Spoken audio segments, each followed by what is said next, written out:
Okay, so now we are talking about another topic, that is our gene interaction. What is gene interaction? देखिए नाम से पता चल रहा है, नीचे से we are talking about interaction between the gene. Okay, so that is the gene interaction. Simple term is there. So gene interaction, it can be of two types. Gene interaction, it can be of two types. One is allelic gene interaction and another is non-allelic gene interaction. One is allelic gene interaction and another is non-allelic gene interaction. Allelic gene interaction means to say intragenic interaction, gene intragenic interaction, and non-allelic gene interaction, this is intergenic gene interaction. Getting or not? That is intergenic gene interaction. तो इसकी बात कर रहे हैं हम, ठीक है ना जी. एक इंट्राजेनिक जीन इंटरेक्शन और एक इंटरजेनिक जीन इंटरेक्शन. तो इंट्रा एंड इंटर समझेंगे क्या मतलब है. सबसे पहले बात करें हम थोड़ी सी एलील के बारे में. Last time already we discuss about this. Allele क्या हुआ बेटा? ये आपका क्रोमोसोम है, set of chromosome. This is homologous set of chromosome. Now ठीक, हमने बात किया एलील. एलील क्या हुए? the genes which present on homologous set of chromosome, genes which present on homologous set of chromosome on the same loci, एक ही location पर.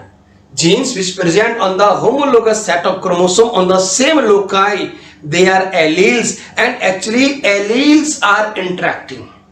Generally alleles are interacting. मैंने term use किया है generally. Okay, generally क्या होता है? Generally alleles are interacting. What is alleles?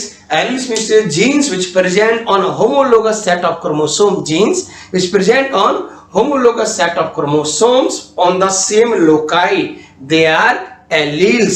तो इनके बीच जो इंटरेक्शन है, that is called allelic gene interaction. This is called allylic gene interaction. ठीक है, अप टू हियर तो it's okay.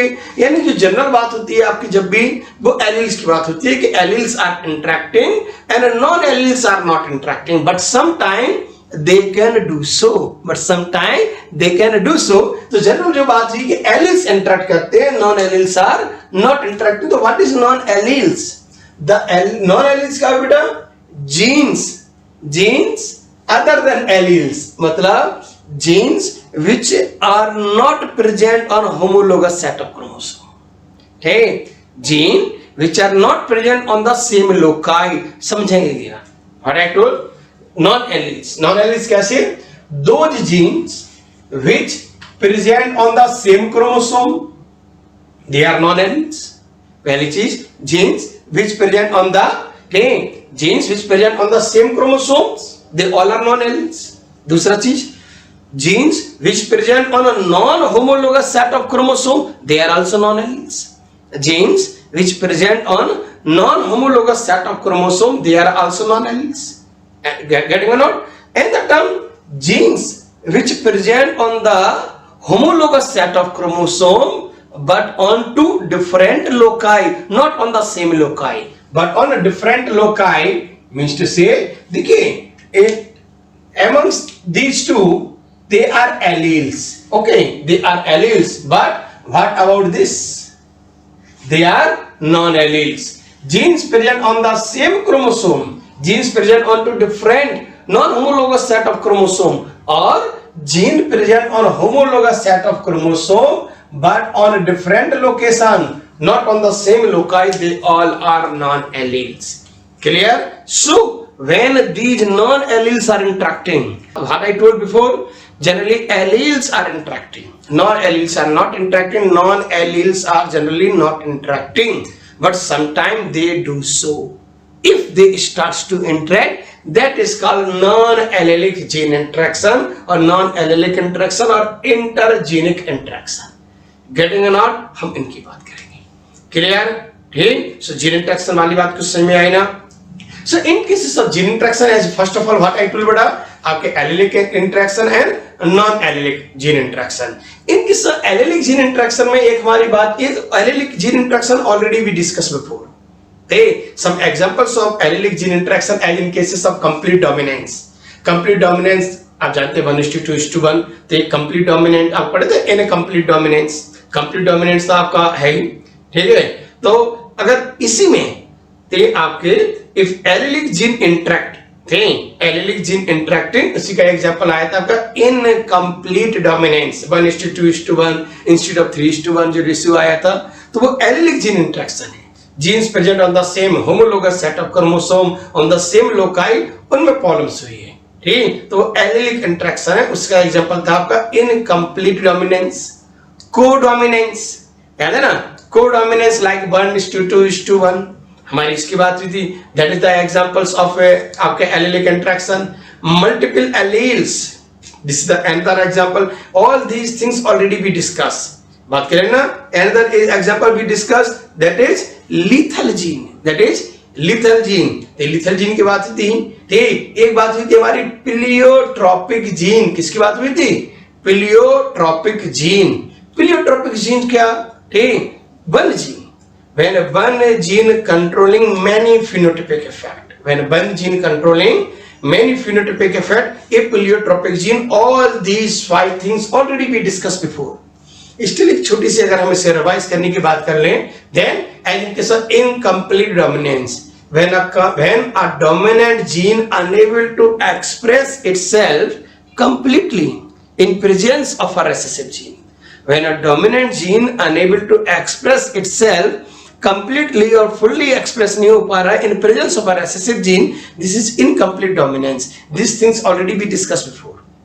Yet, due to incomplete dominance, the ratio instead of 3:1 of phenotypic ratio, it came 1:2:1.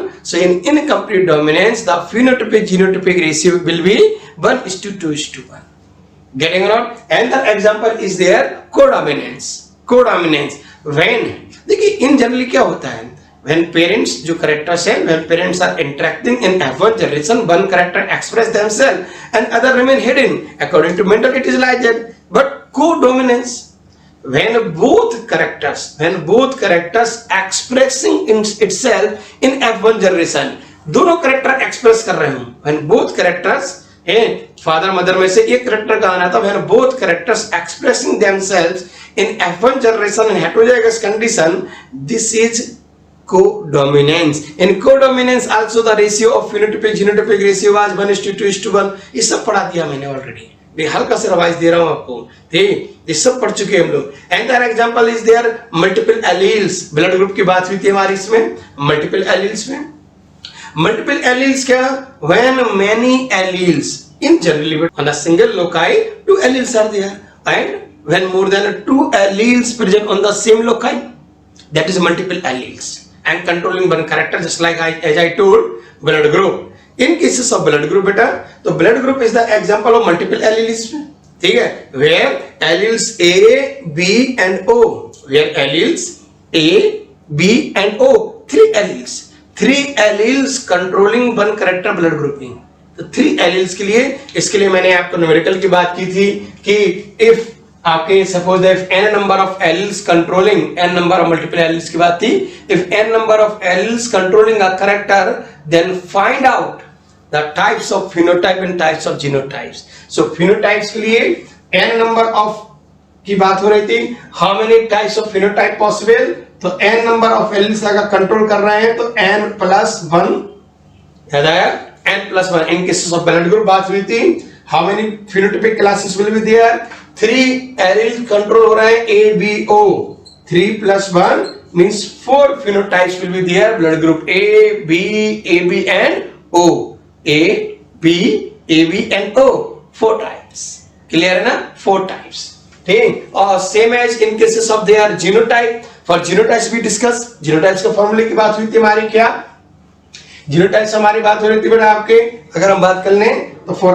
n number skill से control हो रहा तो n+1 by 2, n+1 by 2, 3 L से control हो रहे थे, एज वी डिस्कस 3 एल से कंट्रोलिंग, सपोज 3+1 मींस 4 by 2, तो 12 by 2 means 6, that is the genotype. तो 6 genotypes in case of blood group we discuss. Blood group A, AO, BB, BO, AB, clear, O, getting on out, आपके 6 genotype, A के 2, AA, AO, B के 2, BB, BO, then आपका AB and OO। तो 6 genotype, 4 phenotypes in cases of multiple alleles की हमारी बात हुई थी। डन और नॉट, ध्यान रखना है।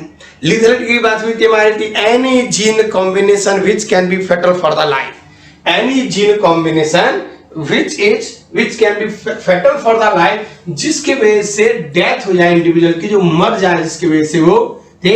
Any gene combination which can be fatal for the life, any gene combination which can be fatal for the life, that is lethality। इसकी बात हुई थी हमारी बेटा डोमिनेंट लिथैलिटी, रेसेसिव लिथैलिटी, याद है ना, and conditional lethality. We discuss everything about this. Okay, हमारी बात हुई थी dominant lethality, recessive lethality, conditional lethality, याद आया। एग्जांपल्स की बात हुई थी हीमोफीलिया, सिकल सेल एनीमिया, याद आया। They were the examples of lethality. Ratio आया था 2:1 और 1:2, याद आए। तो वो वाली लिथैलिटी की डिस्कस हुआ था। लाइक दैट लास्ट इसका एग्जांपल था प्लियोट्रोपिक जीन। प्लियोट्रोपिक जीन की बात हुई थी हमारी बेटा, ठीक, when one gene controlling more than one phenotypic character, when one gene controlling more than one phenotypic effect, this is pleiotropy, this is pleiotropy, is it? as in case of sickle cell anemia है, sickle cell anemia, and आपका seed shape and size in pea plant, ठीक, due to the याद है starch grain, ये pleiotropy है। starch grains के जो है उसकी वजह से सीड का शेप भी मैनेज हो रहा है और साइज भी मैनेज हो रहा है, लार्ज साइज, मीडियम साइज और स्मॉल साइज। शेप मैनेज हो रहा है, राउंडेड है कि रिंकल्ड है। So one gene responsible to control more than one characters, ठीक, फिनोटाइपिक कैरेक्टर। दिस इज बेटा आपका क्या हो गया, क्लियर है कि नहीं? This is pleiotropic gene. Getting और नॉट, एनी डाउट्स? क्लियर ना जी? चलिए, so this things already be discuss as I told कि क्या क्या हमारी बात हो गई है कि एलिलिक जीन इंटरेक्शन के बारे में already we discuss. Now we are talking about non allelic interaction और इंटरजेनिक इंटरेक्शन। तो हम नॉन एलिलिक इंटरेक्शन और इंटरजेनिक इंटरेक्शन की बात कर रहे हैं, हम इसे देखेंगे। क्लियर है कि नहीं जी? समझे? So there are so many examples are there non allelic interaction. As I told बेटा, alleles are interacting, but sometimes non-alleles also can interact. Sometimes non-alleles can interact. When non-alleles interacting, this is called non-allelic gene interaction. अब ऐसा हो सकता है कि two non-alleles are interacting, 2 gene interaction, 3 gene interaction और polygene interaction. All things we will discuss. Is it? In 2 gene interaction की अगर हम बात करें तो there are some examples are there in 2 gene interaction. One by one we will discuss everything. One by one we will discuss all. Now their examples are there. जैसे हम बात कर ले सबसे पहले कॉम्प्लीमेंट्री जीन। किसकी बात हो रही है? Complementary gene. तो कॉम्प्लीमेंट्री जीन का रेशियो की बात करेंगे, everything. Hey, we will discuss each and everything. Now only just intro is there. So पहली बात करेंगे हम complementary gene showing the ratio 9:7 instead of 9:3:3:1. They are showing the ratio 9:7. ठीक, तो 9:7 की बात हुई थी। वर्क हुआ था किस पर? आपका लेथारस ओडोरेटस। तो लेथारस ओडोरेटस का जो पर्पल कलर, ठीक, तो purple colour flower in Lathyrus odoratus, they did work on that. ये बात करेंगे। लाइक अगर हम बात करेंगे एपिस्टेसिस, एक टर्म यूज कर बताऊंगा मैं आपको, एपिस्टेसिस। तो एपिस्टेसिस में 2 टर्म पढ़ेंगे हम, किसकी? आपके dominant epistasis and recessive epistasis, ये सब पढ़ेंगे हम। डोमिनेंट एपिस्टेसिस, रेसेसिव एपिस्टेसिस, इन सब की बात होगी हमारी। क्लियर? तो एपिस्टेसिस में बात करेंगे रेसेसिव एपिस्टेसिस। बेटा रेसेसिव एपिस्टेसिस मींस टू से, अगर इसके रेशियो की बात कर ले हम तो रेसेसिव है तो 9:3:4, 9:3:4 in recessive epistasis, and in dominant epistasis रहता है आपका 12:3:1, 12:3:1 इन डोमिनेंट एपिस्टेसिस। एग्जांपल की बात कर लो तो in recessive epistasis they did work on skin colour of mice. Skin colour in mice, that is recessive epistasis में बात करेंगे। और like that fruit colour of summer squash, दोनों में कलर है। Fruit colour of summer squash, that is in dominant epistasis. In detail we will discuss all. Clear है कि नहीं? ठीक।